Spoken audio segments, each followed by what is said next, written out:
If you're having trouble these days keeping up with all the technological changes confronting us and reshaping how we live, you're certainly not alone.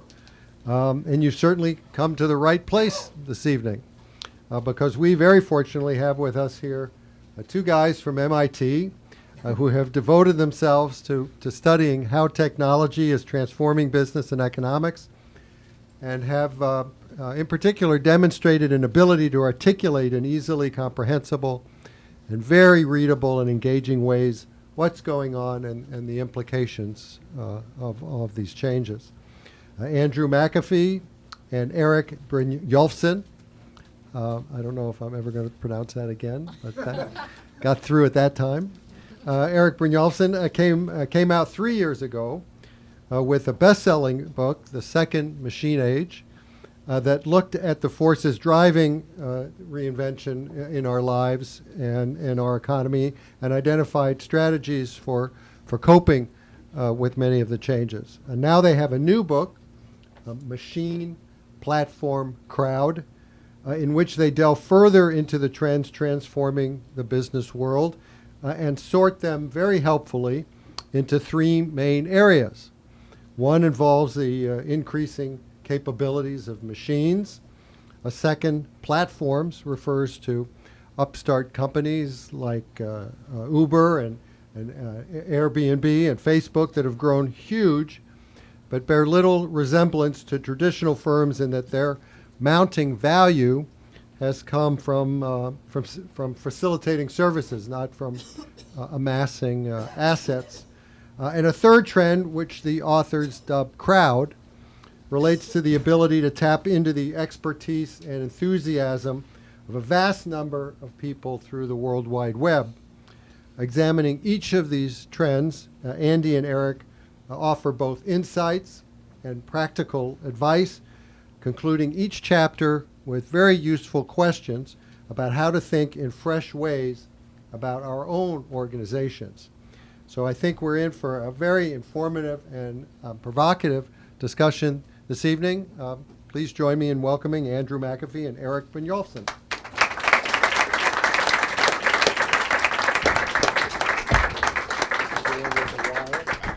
While we're getting set up, just to clarify, I'm Andy, he's Eric. And Eric and I noticed that there are about 3 problems with giving this book talk tonight. Number one is it's a little bit more complicated when you've got 2 authors, how you're going to structure the handoff and going back and forth, and what does that whole flow look like. Number 2 is a little bit deeper, and it's that book talks, for the ones that I've attended, they're kind of the same after a while. They kind of run into each other, and it's not exactly clear how to make the format fresh. The third problem is probably the deepest of all, is that the 2 of us are now in the second week of our book tour, and we are thoroughly sick of listening to each other. In one really particular way, we've been working together pretty closely for about 7 years now. We're not sick of each other. We're not sick of each other's ideas at all, but if I have to listen to him tell the same anecdote in relation to this book one more time, I think I am going to scream. So we had those 3 problems, and we were trying to think of ways to solve them all at once here tonight. We hit on what I believe is a brilliant solution, largely because I came up with it. Our brilliant solution is that we're going to take this opportunity for the first half hour that we have together to interview each other. There are a series of questions that I've always wanted to ask Eric, even after writing 3 books with him. I think the same thing is true for him. So we are going to ping-pong back and forth, pepper each other with questions related primarily to this book. And then we're going to throw this open and bring everyone else here into that. Are there any serious objections? Does that feel like it works? The ground rules that Eric and I laid out for this are, first of all, we didn't talk to each other about the questions in advance, so neither of us has any idea what's coming. Second of all, we're not trying to trip each other up, even though that might happen.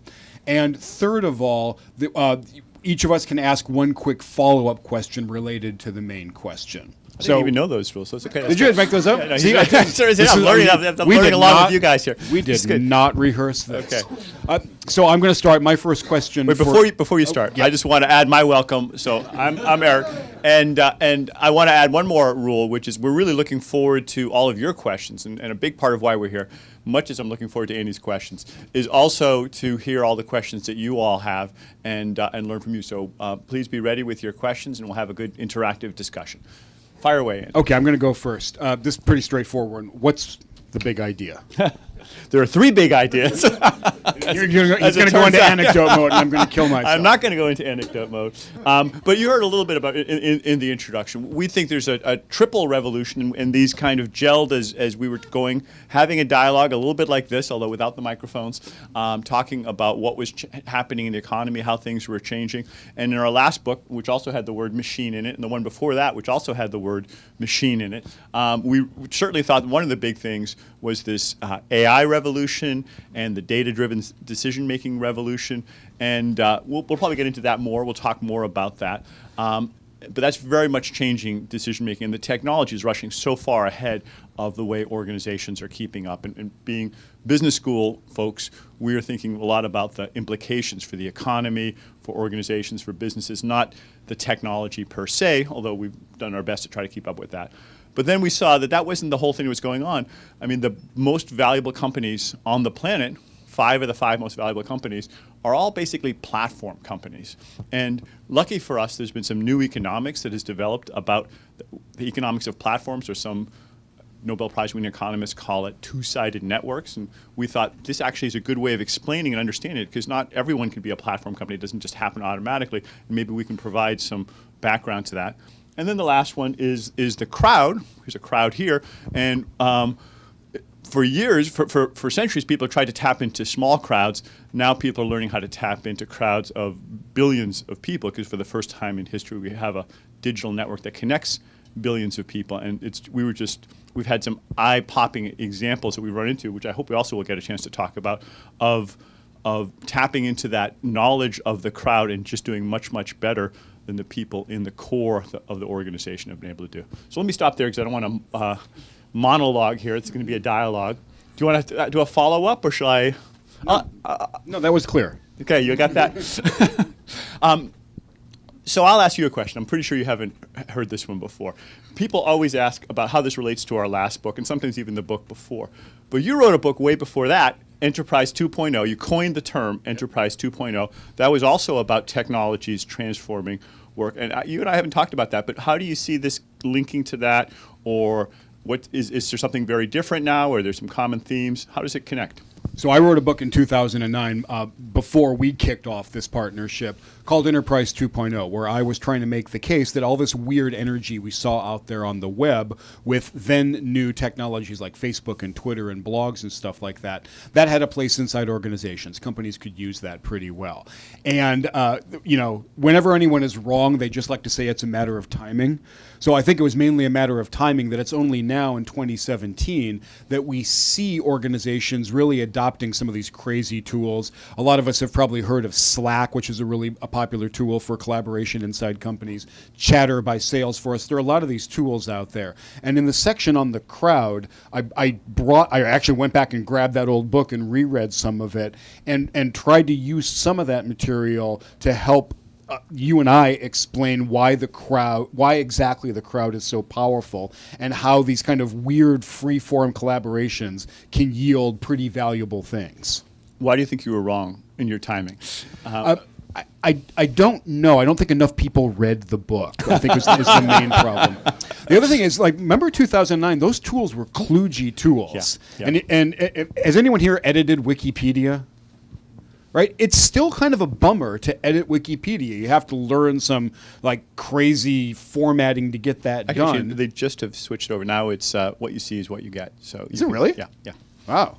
But back then it was It's not. getting better. And blogging was kind of a bummer back in 2009. And one of the things that you and I learned from all the companies that we talked to, they work obsessively on their user interface and their user experience to make it really, really intuitive and easy. I think back in 2009, a lot of the tools, you had to go fairly deep into geek world before you could contribute effectively, and now it's much easier. But it's also a theme, if I can follow up on my own question there. It's a theme that you've written about, and we've all written about, which is that these organizational and economic changes often take a lot longer, even when the technology is in place, which in a way makes it easier to see what's coming because we can see the technology, but we know it's going to be 5, 10, sometimes more years before companies really take advantage of them. I think that's right. And we have a great colleague named Hal Varian who has this really elegant way to predict the future. Hal is the chief economist at Google. And what he taught the both of us is, look, if you want to know what the future holds, just look at what rich people are doing today. And he's not trying to make some kind of Marie Antoinette argument. He's saying, look, if you see people carrying around portable phones 25 years ago, and you think, phone, and that's crazy. Well, they're going to turn into these things that we're all carrying around because that's what tech progress does. It lowers prices very quickly and improves quality. I think a corollary to that would be if you want to know what the technology tools that you and I will be using somewhere down the road are, look at what the alpha geeks are doing today. Someone will eventually make that stuff easier to use, and it will propagate pretty broadly. And the alpha companies. Alpha companies, alpha geeks. All right, my turn. Which of these three is the biggest deal? Machine, platform, or crowd? Oh, you're making me choose between my I'm on your children here? That's so cruel. Eric's Eric's choice. Yeah, exactly.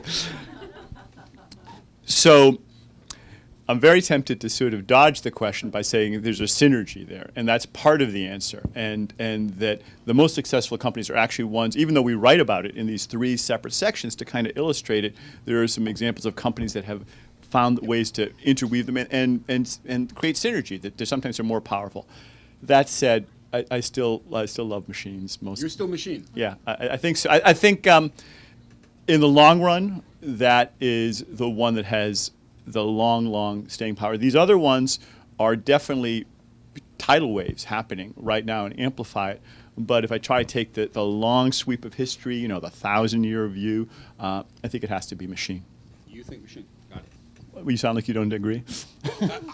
I think that's an excellent answer and very defensible. And the point that we make in the book is that these machines learning to think for themselves, this phenomenon that we call machine learning, this is a one-time phenomenon, and we are all living through it, and that's really profound. You're probably right. If I had to pick one of our 3 children, I might pick crowd, because another one-time event in history was actually interconnecting humanity for the first time, which we are also living through. Yeah, humans versus machines here. Huh? We'll see. Epic battle. Well, let me pick the one that we've left out here and ask you a little bit about that.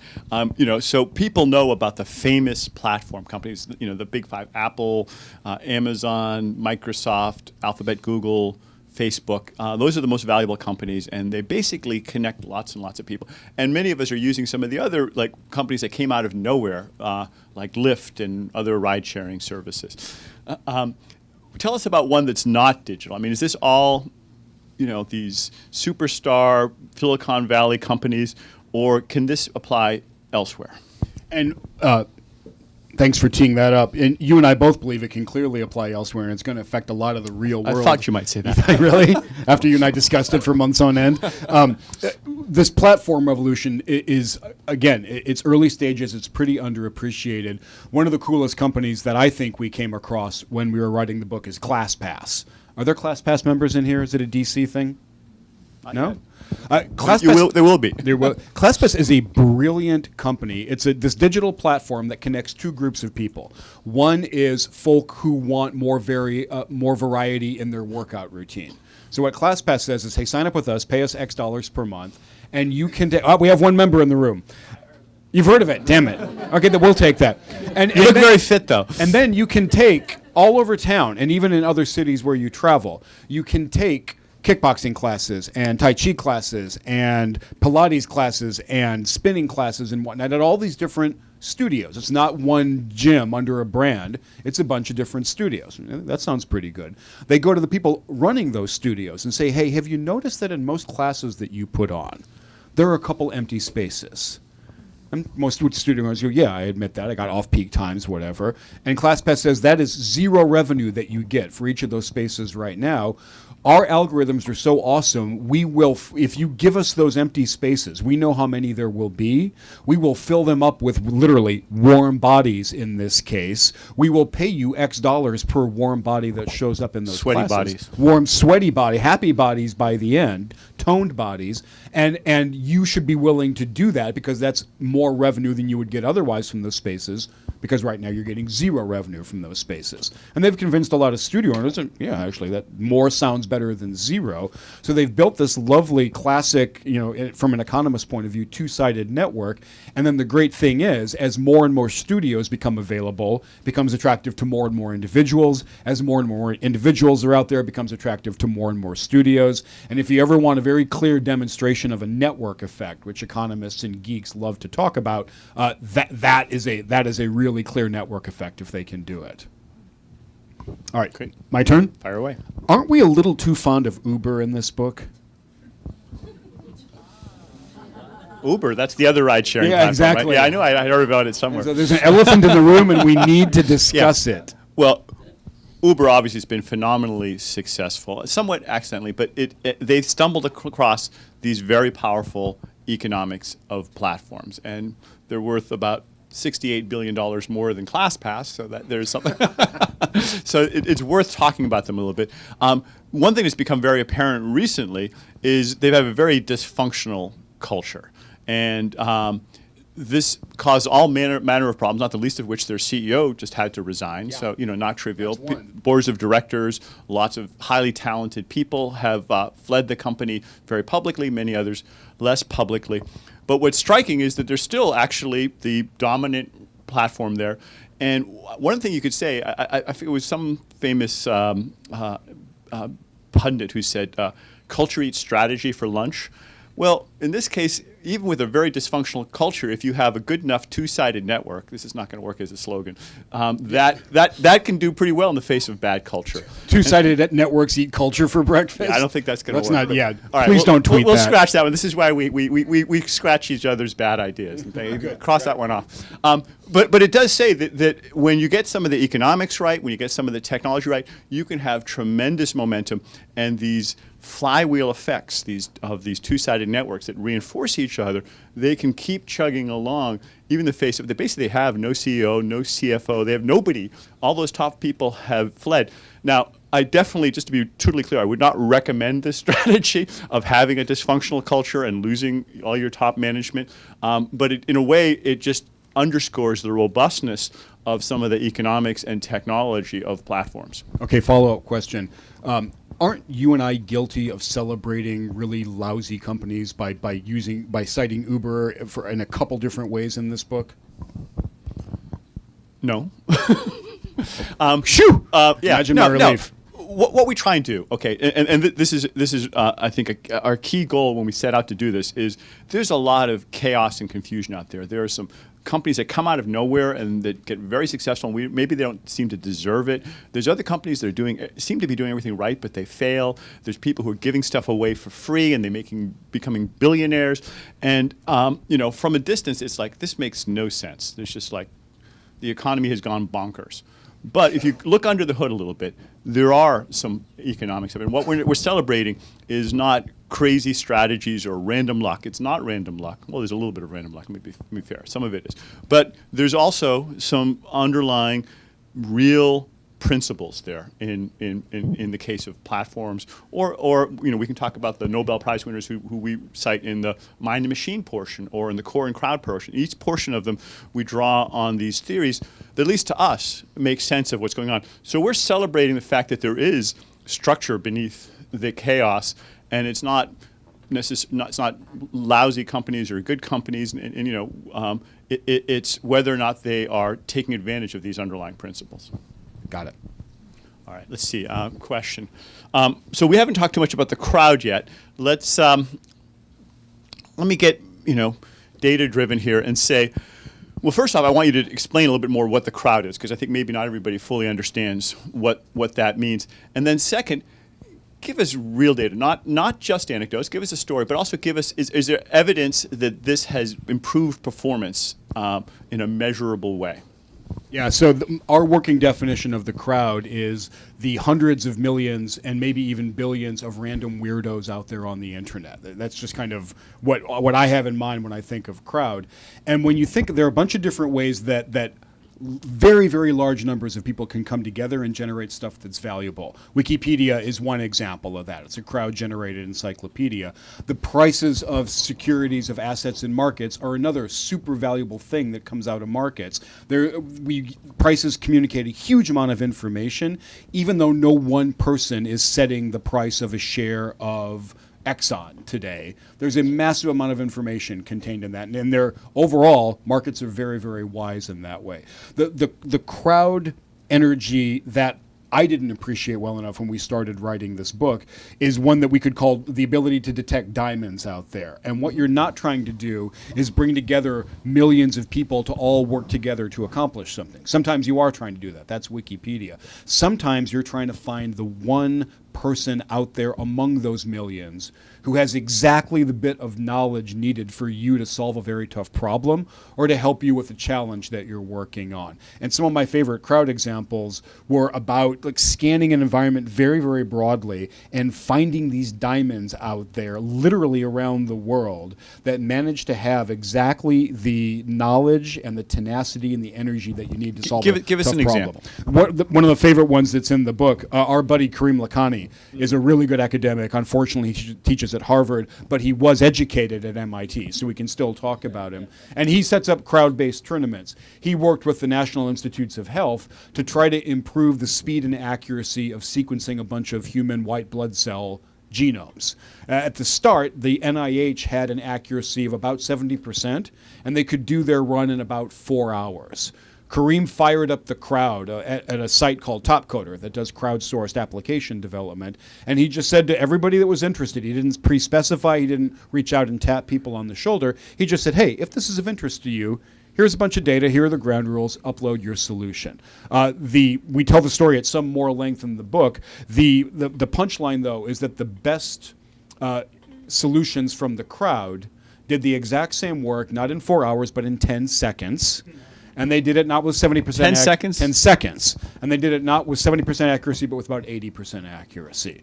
And we called up Kareem and said, are you kidding? Is this the most amazing thing you've ever seen? And he said, this is about average. This is about how much better the crowd will do on average than what the best that organizations, good organizations like the NIH have been able to come up with. So to our question earlier, you're fond of machines, and so am I. Examples like that make me really, really excited about actually being able to tap That's a into pretty the crowd. amazing example. It's a compelling example. And it's not a one-off type thing. Yeah. Yeah. Oh, well, so then you get to defend the machines. What was your single craziest example of weirdly powerful and capable machines that we came across? Well, actually, a fun one that really caught my imagination, and maybe this is a little trivial, is playing video games. Believe it or not. So there's a group at Google DeepMind subsidiary, and the CEO, the founder of that company, happens to be like a gaming freak. He loves different kinds of games, but he was wondering if he thought that was a good way of sort of testing human intellect. Like you go to like the game of chess when Deep Blue beat Garry Kasparov, that was a key milestone, and decades before playing whether it was tic-tac-toe or checkers, and we can talk about Go too. But the video games I kind of like because what they did was they did not teach the machine how to play video games and how to beat them. They simply said, let's set up a system where the machines can learn how to play video games and learn any game, not pre-specify it. And this is all the only information that they gave to these machines. They gave them the raw pixels, the data that comes in, just dot by dot. Didn't define what the pixels meant, that this is a boat or a paddle or a ball or anything. They gave them a controller, a way of moving the controller, like move the paddle left or right or up or down. Just said, and they gave it the score. And they said, we'll start you at 0, and if you do well, you get a higher score. And the machine had to figure out what all of that meant. And so the machine used techniques called reinforcement learning to get feedback. And when they fired it up, at first it just sort of randomly did things, and most of them didn't work. But every once in a while, it would get lucky. And for instance, the game of Breakout, it would hit the ball and it would go and break one of the bricks and get some points and be like, oh, whatever I just did was good. Let me see if I can figure out what happened and do more of it. And then over time, over about a few hundred games, it got to be about the level of a good teenager and would almost never miss. They kept it running, and it ran more and more. And after about 500 games, it started figuring out these new strategies that none of the designers knew you could do, these new ways of beating the game. And the same basic neural net reinforcement learning system can also, without any different modification, they can feed it pixels from a different game. They can feed it pixels from Pac-Man or Space Invaders. And over time, it will learn how to play them. And they can run these pretty fast. It's like a newborn baby being born in a hospital, and then you hand him a little iPad or something, and at the end of the day, that baby is like beating the surgeons at games. It's just, to me, it's just like, whoa, we're on to something really, really big. And the fundamental takeaway from that is that it's a new paradigm. It used to be the multi-trillion-dollar IT industry was built on the back of coding, codifying knowledge, of taking what we have in our heads, writing it down in computer code, and telling the machine, you do this, now you do this, you add this. And anyone who's written code, you have to be very, very precise because the machines are very, very picky. This is a whole different approach. This is not coding. This is just setting up the conditions so that if you do it right, the machines can learn on their own. And having seen that at the video games, I now understand why they're beginning to apply it to lots of other things like optimizing data center power consumption, or who will click on what ads, or all sorts of other applications that we're just scratching the surface of. And just to calibrate this is just in the past couple of years, which is why so much of it, I think, is ahead of us, not yet happened. So you could hear that, and I've got a follow-up question. You could hear that example and project that forward and start to think Terminator very, very quickly. Should we be worried about that? Not very, very quickly. So that makes great science fiction. I love those kinds of movies where the machine gets very powerful. And it is, to me, awe-inspiring that the machines can do these kinds of feats. But also, it's good that you asked that, because you've got to calibrate it. These machines are superhuman within a few very, very, actually extremely narrow categories of things. And if you have a problem that fits those categories, they can do very well. Just like a calculator. Let's face it, a calculator is superhuman compared to me in doing arithmetic. But there's a broad set of things that humans do in terms of figuring out problems and other categories. And for that matter, just having the intention and having, being sentient. Machines are very powerful at these very narrow things, but they're not imminently going to figure out how to take over the world or even want to take over the world. So the problem I think we face right now is not the Terminator challenge or anything like that. But there are definitely problems in terms of economic disruption. So I'm not saying that this is, I don't want to be Pollyannish and say, hey, don't worry, everything's going to be fine.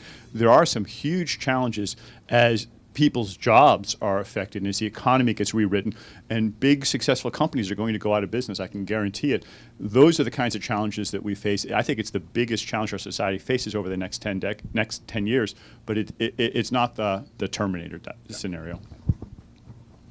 Yes, my question. So, having talked a little bit about machines, let's take, so each of these actually is really a pair, and I don't know if that was entirely clear, but we talk about machine, platform, crowd, but in the book we pair them up with another word. So the first one is mind and machine, the second one is product and platform, the third one is core and crowd, and we contrast them, but we don't say just turn the dial all the way to one. We balance them, and so going to the first one there, the mind machine one. One of the things that we do is talk about what are the strengths and weaknesses of humans. And you came across some great research about humans, and we often think about the biases and the risks that machines have.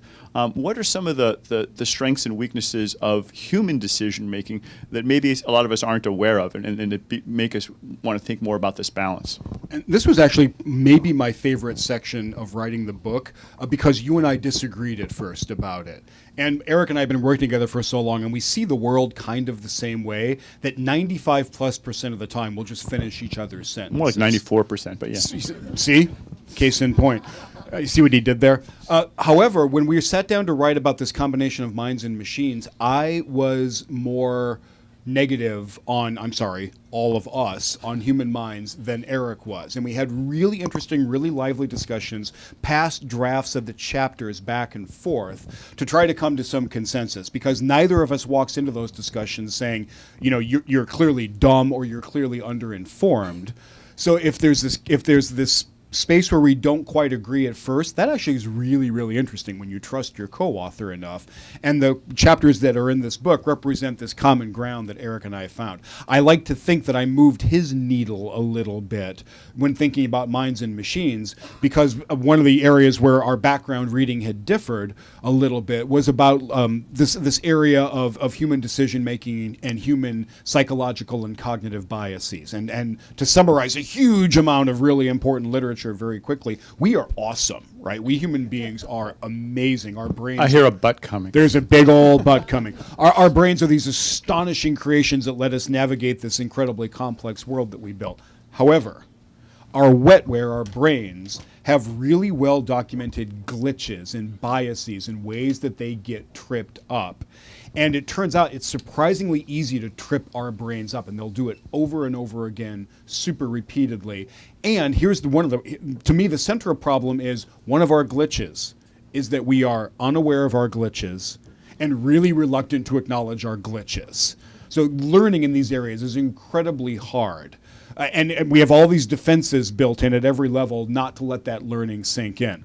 For example, one of the most amazing studies that we came across was this landmark study about granting parole to prisoners in Israel in this case. Now, granting parole is a really important decision. It's societally consequential in all kinds of directions. We give it to very esteemed people that we call judges, who get educated a lot, they're very experienced, they go through this rigorous process, they become judges, they're held up to be impartial. These are kind of elite, important people in society. This study concluded that the single best indicator of whether or not a prisoner would get granted parole was the blood sugar level of the judge at the time they heard the case. And they documented this very carefully. If your file got put in front of the judge when they had low blood sugar, Like right before lunch? your chance, right before lunch, right before a break, your chances of parole were essentially zero.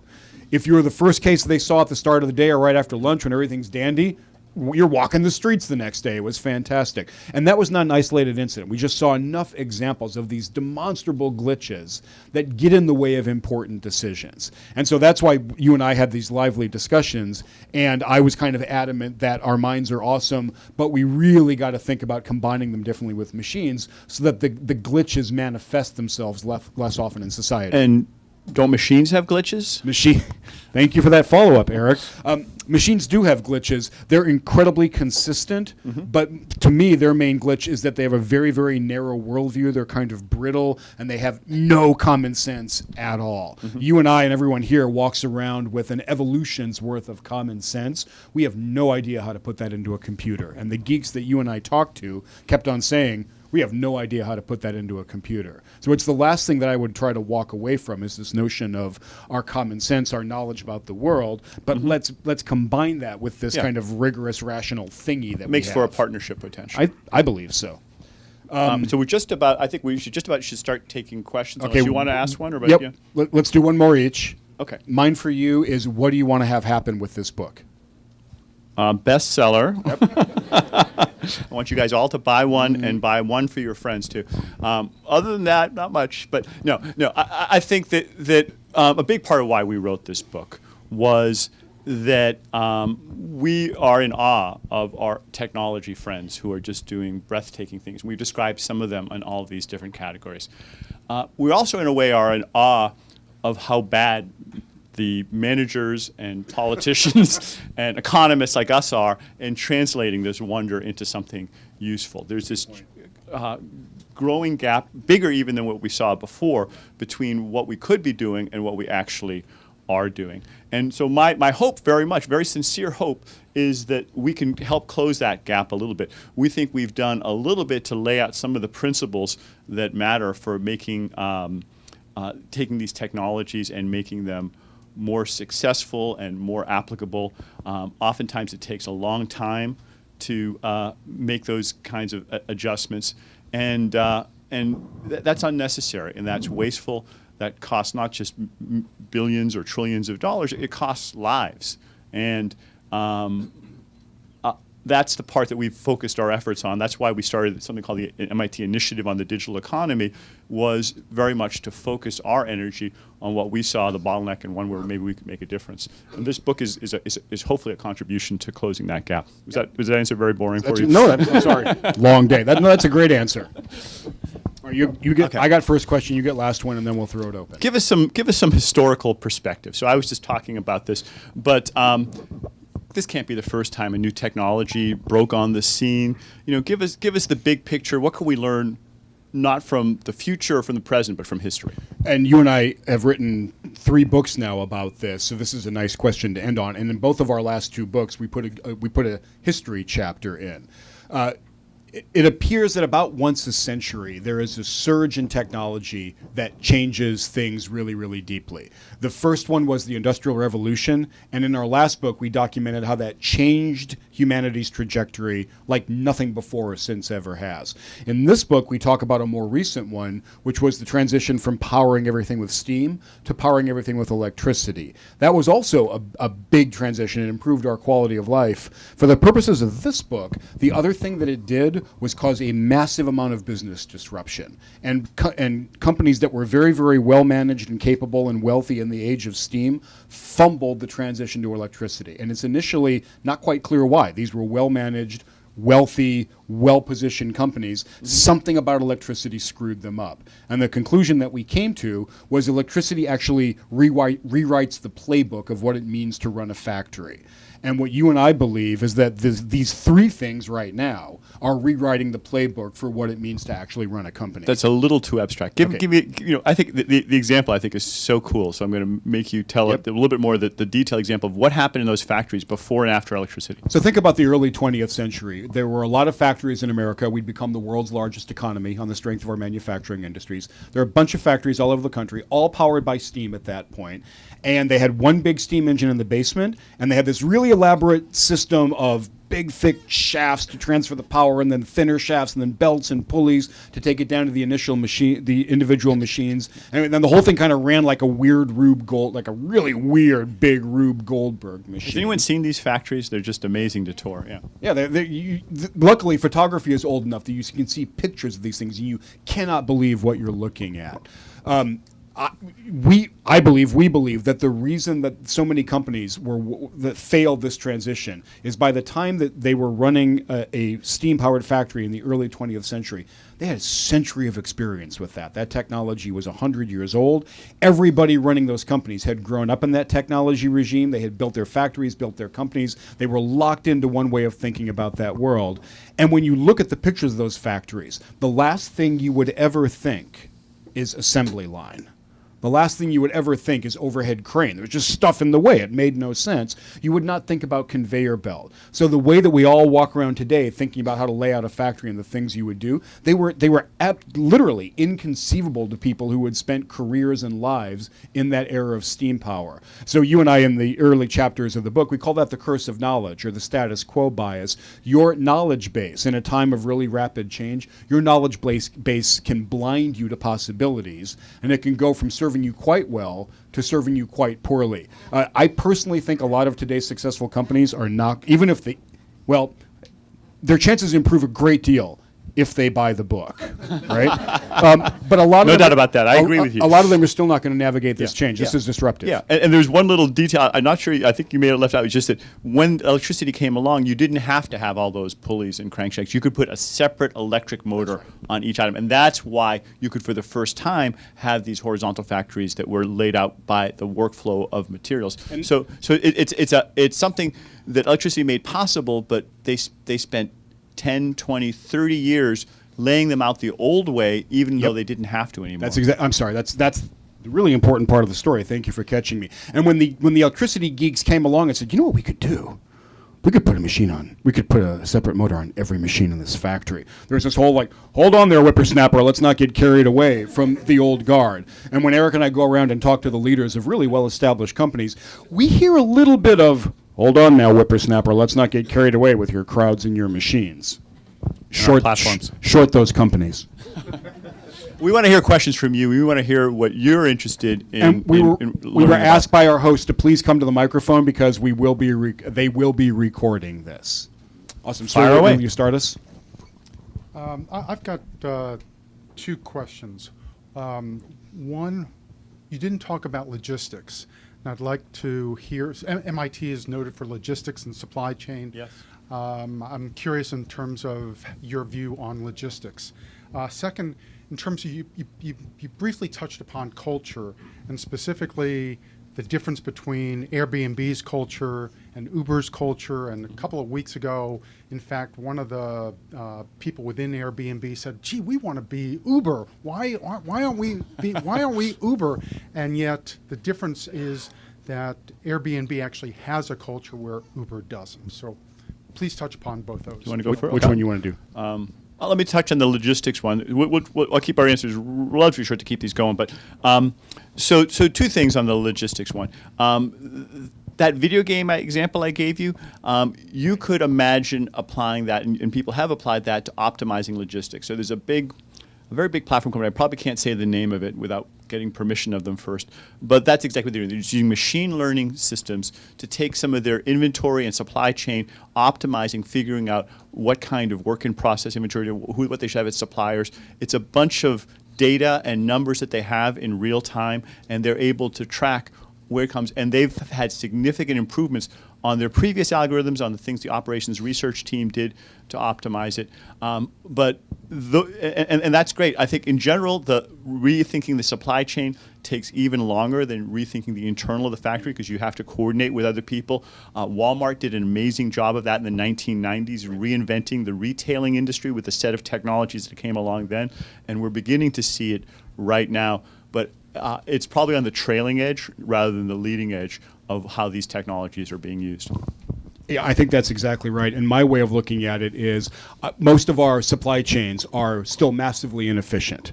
There are too many trucks and planes and whatnot going to the wrong place, not taking an optimal route, and they're driving around half full. That is not going to persist for very much longer for two reasons. One is what Eric said. The algorithms for optimizing things are getting a lot better. The other thing is because of platforms, we're going to see the Uberization of lots and lots of parts of the logistics industries. What Uber does is make the asset of a car much more heavily utilized, which is exactly what you want. Your assets heavily utilized. We're going to do that over and over. One of our friends who helped us understand some of this stuff is a venture capitalist, and he's investing in a company called Convoy, which is Uber for commercial trucks. Great. Something like that is clearly going to work out.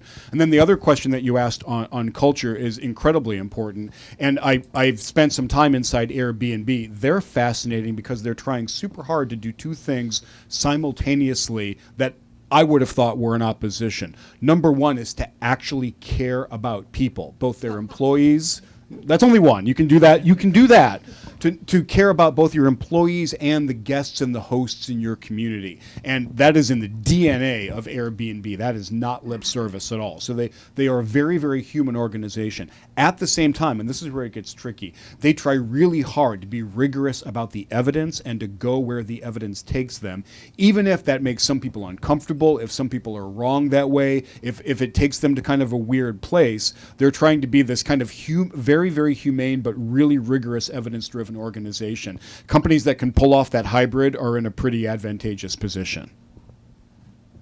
Thank you. Okay, another question. Why don't you come right on up? come right to the up, microphone, just line please. up right behind the mic, and we'll just go right in sequence. As I'm sure you know, your work is being widely cited in the basic income community, and several recent books talk about you. So I'd just like you to speculate to the future about the social implications of all this disruption and how basic income might, in fact, both ease the disruption by ensuring that people can provide for themselves and perhaps also accelerate some of these transitions. So let me start. One of the big challenges we see, and I touched on it a little bit more, we speak about it even more in the second machine age, but it comes through a bit in this book, especially the last chapter, is that these technologies are very disruptive and they're clearly leaving a lot of people behind. I don't think there's that much argument about that anymore. Median income has stagnated, and meanwhile the concentration, that the top 1%, and really the 1% of the 1%, if you look at the data, have gotten a majority of the gains in a much richer economy. We have record levels of GDP per person, more millionaires and billionaires per person. So I think it's understandable. There are a lot of people are upset about that and crying out, how can we address this? And basic income, for those of you who, I think hopefully most of you know, but it's this idea of basically writing a check and making sure everybody has at least some basic level of income, and there's debates about where that goes. When we first started working on this, I think that was an idea that we found very appealing. As we dug in deeper, we became a little bit less enthusiastic about it, and it wasn't because of the economics of it, it was because of the sociology. Brilliant sociologist Bob Putnam, some of you may know, we had many conversations with him, and he described that when work leaves a community, it doesn't just take money, it takes away the sense of meaning. And you see drug abuse and a whole set of other social indicators, what Ann Case and Angus Deaton call deaths from despair, start skyrocketing, even when you replace the money. So it's at least with our current culture, it's very important for people to have a sense of meaning and belonging to the community as well. And right now, work is one of the main ways that do that. Fortunately, there are ways that you can kind of do both those things simultaneously, and the one that we are big fans of, we describe in many places, is something called the Earned Income Tax Credit. And in Washington, maybe I don't have to define that. Most other places I probably do. But that allows you to raise the incomes of people while also encouraging them to stay engaged. And that's one way of doing that. Now, one last thing I would say on that is that much as we are fans of our own particular ideas, we're even bigger fans of the idea of doing experiments and testing things. And we're delighted that there are countries around the world and even individuals in the Bay Area who are funding basic income experiments. It may be that we haven't calibrated quite right. You know, people in Seattle, there was a de facto experiment with different levels of minimum wage. And if we have any one religion, is let's get the data and let's find out better what's happening. So we are open to updating our beliefs and learning more. At least I am. I think Andy is. If more evidence comes along, and I think this could be on the menu of possibilities, but from the data we've seen so far, we're more into the earned income tax credit than the basic income approach. Yep. Well, with that, then I would ask you, has our education system kept up with this? Are we advising our young people correctly? Okay. No. So how would you advise our education system? And then in terms of the types of companies that aren't going to be able to keep up with this particular transformation, how do you characterize them? What are those companies? So we can advise our children best. Not to go work for them. Are we in a tech bubble, or is it insatiable? Okay, Bunch take the of questions. different questions Yeah. there. In reverse order, some technology companies and assets are overvalued. There's some bubbly stuff going on. In general, we are not, and the thirst that we have for machines, platforms, and crowds, maybe it's not insatiable. It ain't nowhere near satisfied. There's much, much, much more to come. Now, you asked the educational question, which you can imagine we get asked all the time. And my answer is that our educational system is doing a beautiful job of turning out the kinds of workers we needed 70 years ago. Exactly.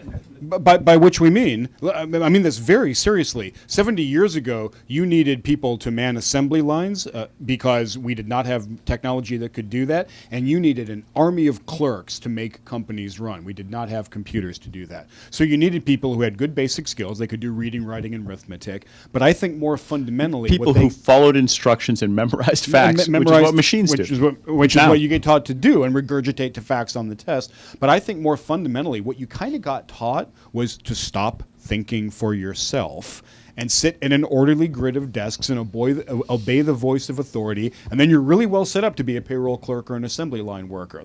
I don't think you have to be too much of a conspiracy theorist to think that might be behind some of the way we set up our education. At the risk of stating something super obvious, we don't need those kind of people anymore. We don't need them in anything like the volumes that we're turning them out. And so I was lucky enough in the earliest years of my education to be a Montessori kid, which was this wonderful hippie style of education that taught me that the world is incredibly interesting as opposed to something to be suffered until you can get out of school. And that my job, even as a little kid, was to go poke at the world and try to ask questions and figure stuff out. I think we need a whole lot more of that flavor of education going on. Let me just very briefly add to that. I agree with everything Andy just said. A principle we can apply is we need to educate humans to do things that machines don't do well. Can't do, and don't do. And there are lots of things that that we can do much better than machines. And creativity is a big one of those. Montessori is a great example. And the wonderful thing is humans love being creative. It almost has to be stamped out of them. And that's what teachers spend a lot of time doing is they stop doodling, stop imagining things. You put a pile of blocks in front of a 3-year-old, what's the first thing she or he starts doing? They start building something. We're wired to do that. Taste them is actually technically the first thing they do. Then they build. It goes together. They stick together that way better. And the other thing that we have a big advantage on is interpersonal skills, connecting with each other, motivating each other, encouraging each other, caring for each other, working in teams, playing. Again, how well does our educational system do at fostering and encouraging those skills, right? But we shut up and focus on your work. We need more of both of those kinds of things. And I think that we can have a system that fosters that. We try to do that at MIT. Our courses are much more project-oriented and team-oriented and creativity-oriented than they used to be. And we would love to see a reinvention of education in that direction. If we were to have a list of things about how to address some of these big challenges, reinventing education would be at the top of my list anyways. Yeah, it'd be very near the top of my list. And it's not the case that the problem lies just at the primary education level and the elite institutions are doing a great job. Eric mentions that we're changing a lot of the pedagogy at MIT. We have a long way to go. Our colleague Joey Ito runs the MIT Media Lab, and one of the things I love about the Media Lab is they do these fiendishly clever things. So one thing they did a while back was they put a pretty simple sensor on one of their students that measures her engagement with what's going on. So let's say it does a decent job at that. Then they had her wear it for a solid week. And in a lot of his talks, Joey shows the graph of the result of that. And when she is at home doing homework by herself, she's actually pretty engaged. It's very mentally stimulating. When she is collaborating with her friends on some kind of group assignment, it's crazy. It's like if it was an EKG, you'd send her to the hospital. She's just really, really engaged. Turns out when you're asleep, your mind is actually pretty active. When she is sitting in lecture, it is indistinguishable from death. The whole it completely flatlines. And why are we doing this to these really bright young people? As an example of the crowd, what are your thoughts on the prospects for blockchain? Not so much as in cryptocurrency area, but if you could describe. Sure. Because people might not be too familiar with the distributed ledger idea, smart contracts. Is that going to be a big part of this revolution? Well, so that's a great question. And for those of you who aren't familiar, you may have heard of Bitcoin, this currency that's taking off. And the idea behind Bitcoin isn't just that it's a new currency. It's based on a fundamentally new kind of architecture, which is called the blockchain. This way of distributing it. It's a distributed ledger. You know how the bank has a ledger where they write down how much who owes and whatever. The bank has the ledger for that bank. Bitcoin, the ledger is distributed. Thousands or millions of people have access to it. And Nobody owns it. Right. Nobody controls it.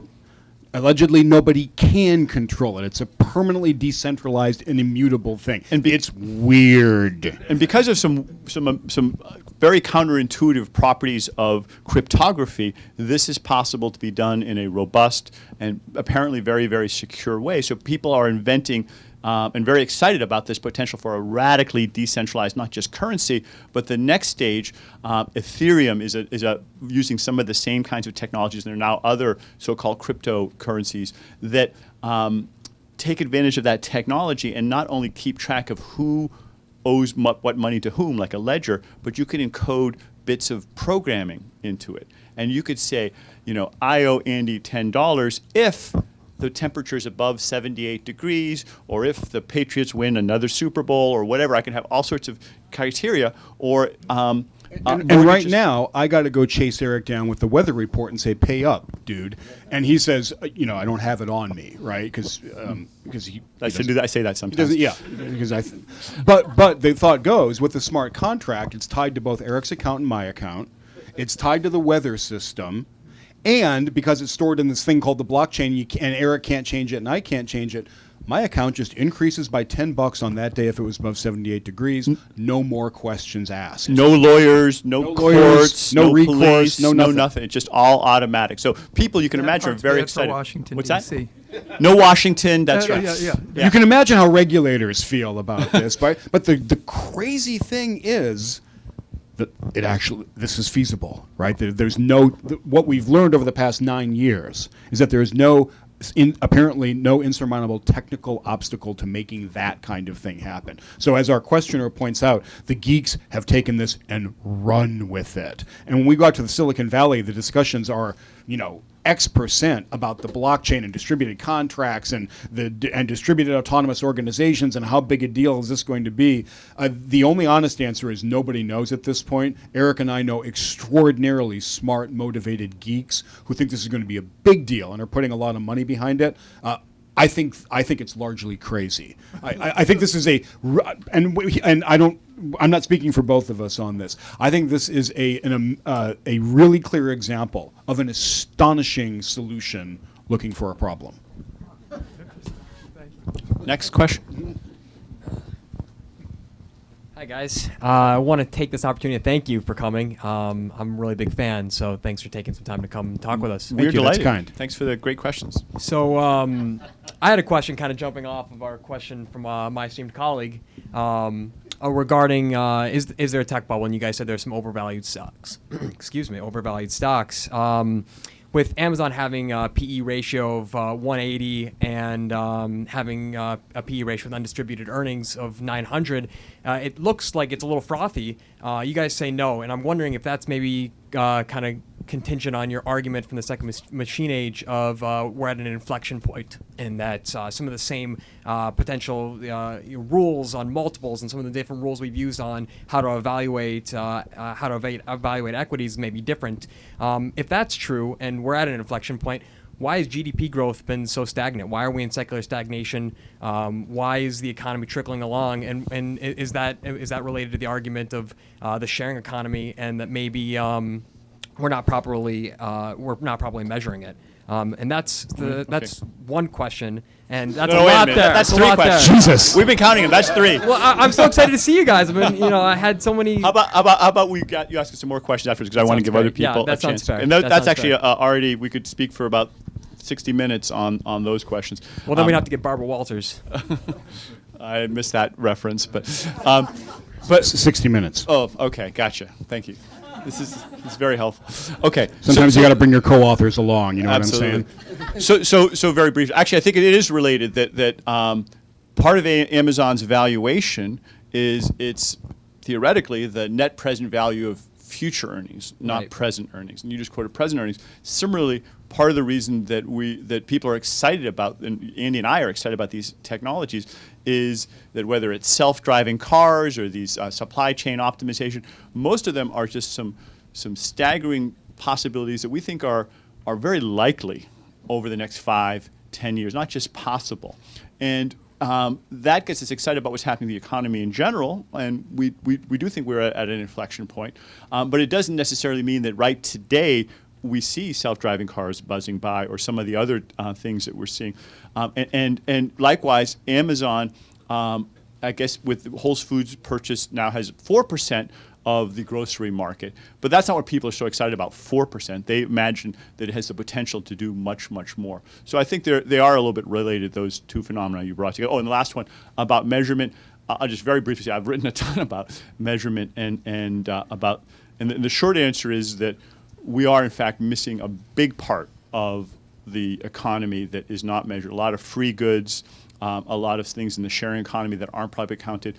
And it stems from a really fundamental point, I'll just leave on this, which is that the GDP numbers that are reported in great detail, to 7, 9 significant digits, are a great measure of production, but they are not a measure of welfare. If something has zero price, it basically adds zero to GDP, but it still could be very valuable to us. And we need to realize that the inventor of GDP, Simon Kuznets, when he invented it back in the 1930s, along with his team, he said, don't use this as a measure of our well-being. It's not a measure of our well-being. But of course, that's what we've all been doing ever since. The only thing I would add to that, I think Amazon is an amazing microcosm for a lot of the phenomena that you bring up. When industries are dying because of a tech transition, they can limp along for a long time, not making very much money, not making many profits at all, and kind of dragging down the economic statistics. So I kind of feel like the retail industry overall in the United States might be kind of limping along. It's kind of a zombie industry in a lot of ways. It's being killed by companies like Amazon. And the reason Amazon's valuation is so stratospheric is that the investors in that company have great confidence that Bezos and his team get it and are putting a playbook much like this into action. And if they wanted to turn up the dial on their profit machine, they easily could. What they'd rather do is plow those proceeds back into the growth that they're experiencing. So we are technically out of time, but why don't we take the two next questions, and then we'll wrap up there. I'll try to answer super quickly. Sorry. Hi, thanks for the talk. Right now, China also invests a lot in machine learning, and they have really big companies like Baidu, who is actually headquartering in Silicon Valley. So do you guys have a chance to see how the revolution is happening in China or in Europe and Israel, the bigger part of the world? And to see, yeah. So China and machine learning. And then did you want to ask your final question? Yeah, did you have a question? Let's get them both in. This is kind of a Luddite question, anti-technology, but half the population is by definition below average. And these are the people whose jobs are being eliminated. What are we going to do with them? Everybody needs meaningful work. And they're not ever going to be, people who are going to grow into, high-tech jobs. So let's take these in reverse order, because I think these are two excellent questions to end on. Amazingly enough, it is actually not the people lower down on the classic skill ladder who are having their jobs go away. The jobs that are going away are the jobs right there in the middle of the skill ladder. Down low, the phenomenon is different. Job growth is actually pretty good. They're just lousy jobs.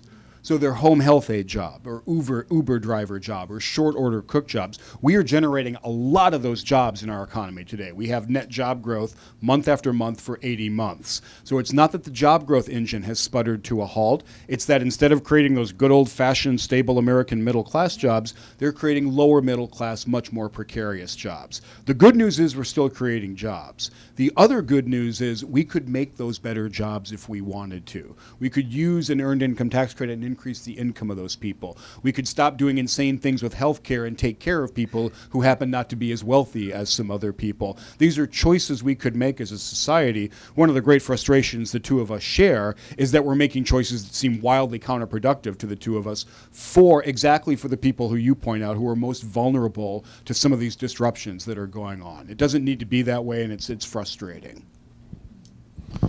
So let me touch on both those questions, but first in terms of Baidu and Alibaba and some of the other Chinese companies, they are, you're right, absolutely doing remarkable things, by some measures even ahead of some American companies in artificial intelligence. mostly the U.S. companies are the world leaders. There's not as much happening elsewhere.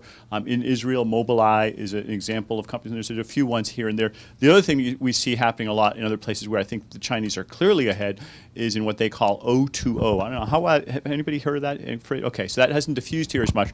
O2O is a catchphrase for online to offline. It's like Uber, but for everything else. You can take your phone and have it kind of be a remote control. You need your dog washed, you need your car washed, you need a haircut, you need somebody to bring you groceries, you need somebody to cook you breakfast, whatever. You push a button and there's a service. And the Chinese have been very far ahead in developing this that connects you to the rest of the world and connects online to offline. And that's something that American companies are actually catching up with, and we can learn a lot from it. It's part of this crowd.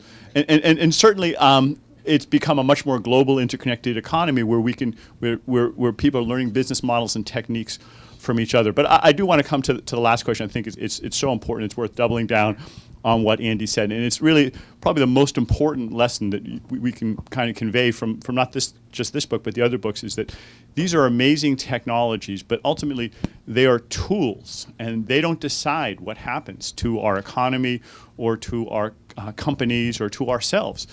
We have more powerful tools than we've ever had in human history, and almost by definition, that means we have more power to shape what happens. We have more power to change the world.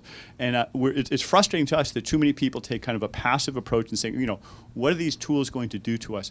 I think we have to organize, we have to act and decide what our values are and how we want to shape these tools. Having the bottom 50% of the income distribution get poorer while the top 1% get richer is not a decision that any machine made or any platform or crowd made. That is a decision of how we organize our economy. All through history, we have made big changes in our economic system. We have changed our education. We have changed tax system. We have changed Social Security. We have changed antitrust. And we need to make similarly big changes in our policies going forward if we want to take advantage of these technologies to create shared prosperity. We're both convinced that that is totally feasible, that is within our power. The pie is getting bigger, and it's a matter of what kinds of choices we have. We are here in Washington, we are not politicians, and that certainly plays part of it, but it can also be done at the level of individuals, at the level of cities, at the level of companies, and all these different levels, I think, have to be active as opposed to passive in the face of these technological wonders. So why don't we just leave it there, and we'd be happy to talk to any of you more afterwards on some of these and sign some books. Thank you all for coming. We appreciate it.